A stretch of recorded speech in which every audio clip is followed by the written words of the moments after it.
Esta semana se ha celebrado en Irlanda un referéndum sobre la legalización del matrimonio gay. El resultado ha sido aplastante a favor de esa legalización, más de 20 puntos de diferencia. Comentando este resultado, la segunda autoridad en jerarquía dentro de la Iglesia Católica, el cardenal Parolin, secretario de Estado, decía que era una catástrofe para la humanidad, no solamente para la Iglesia, una catástrofe para la humanidad, y decía que se encontraba muy triste al conocer este resultado. Es, repito, la segunda persona en grado jerárquico dentro de la Iglesia y por lo tanto podemos suponer que su opinión y sus sentimientos son los mismos que tiene el Santo Padre. Ha sido un poco más ambiguo el arzobispo de Dublín comentando precisamente el resultado nada más conocerse. Ha dicho que la Iglesia tenía que someterse a una cura de realidad, que tenía que conectar con los jóvenes y reconocer los legítimos derechos de los homosexuales. Monseñor Martín, el arzobispo de Dublín, no ha dicho cómo tenía que hacerse esa conexión con los jóvenes ni cuáles eran los derechos de los homosexuales que la Iglesia no estaba reconociendo y que debía reconocer.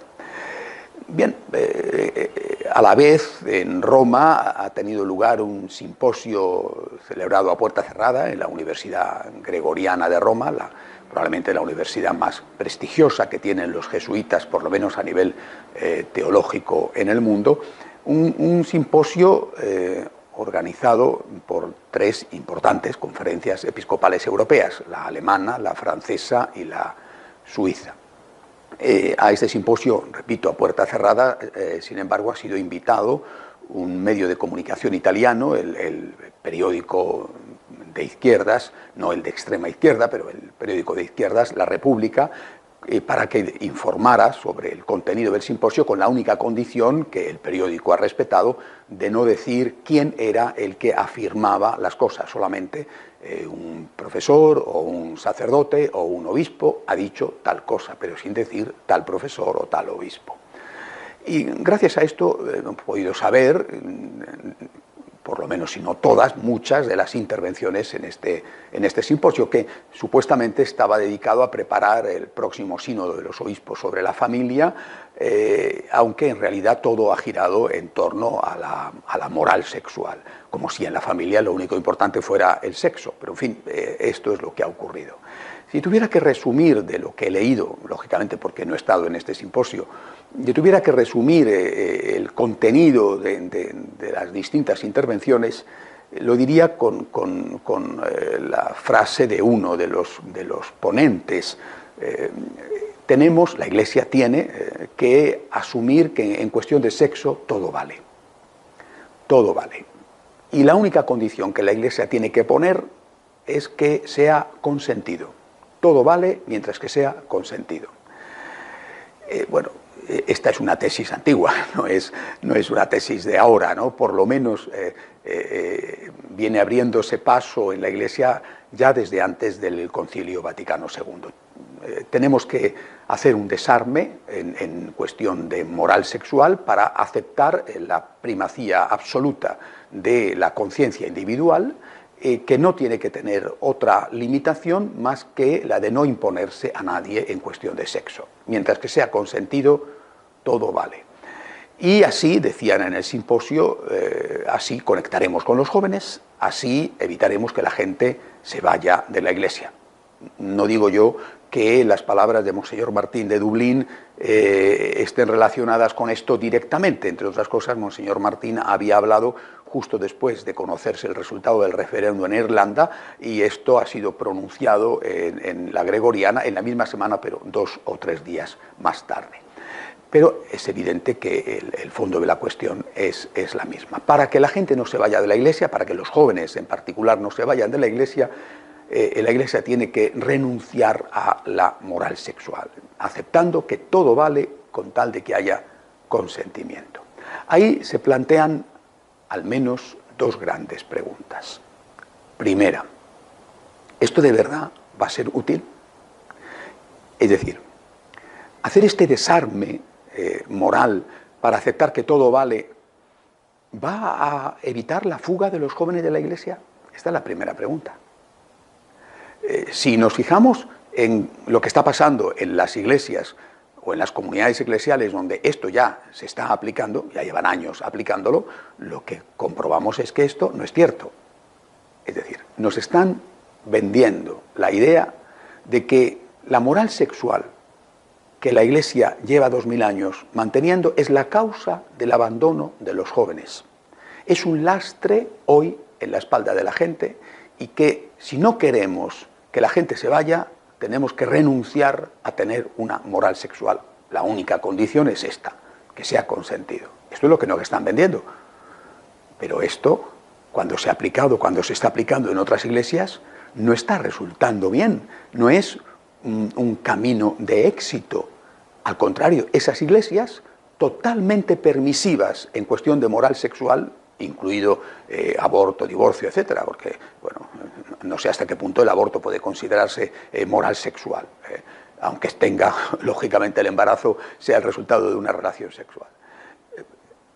Si nosotros aplicamos lo que están aplicando ya desde hace años las otras iglesias, ¿qué argumentación hay para decir que nosotros vamos a tener éxito cuando esas iglesias están de hecho fracasando? Primera cuestión. Segunda cuestión. Esa iglesia que renuncia a su moral sexual, ¿esa iglesia es la iglesia de Jesucristo? Es la cuestión decisiva. Por eso en el Simposio de la Gregoriana se ha hablado mucho también de que tenemos que asumir la evolución del dogma.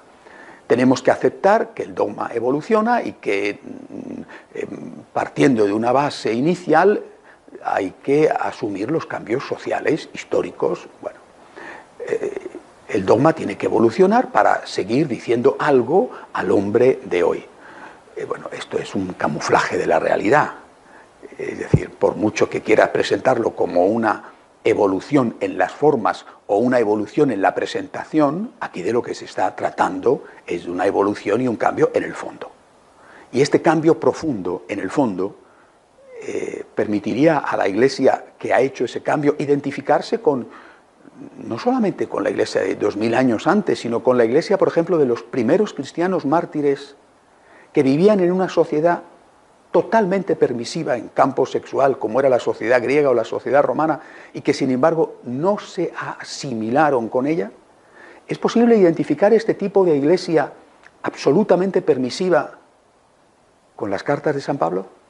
Por supuesto, a San Pablo hay que hacerlo desaparecer.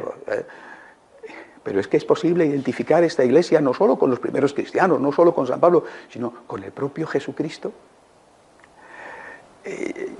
Yo de verdad me hago esta pregunta. Si saben que este camino, porque se está aplicando ya, no es un camino de éxito, sino de fracaso, si es evidente que choca esta desamortización moral, esta permisividad moral, choca con Cristo, con San Pablo, con los primeros cristianos y con 2000 años de historia de la Iglesia, si es evidente todo eso, ¿por qué no dan un paso al frente y fundan su propia iglesia? Que nos dejen a nosotros morir.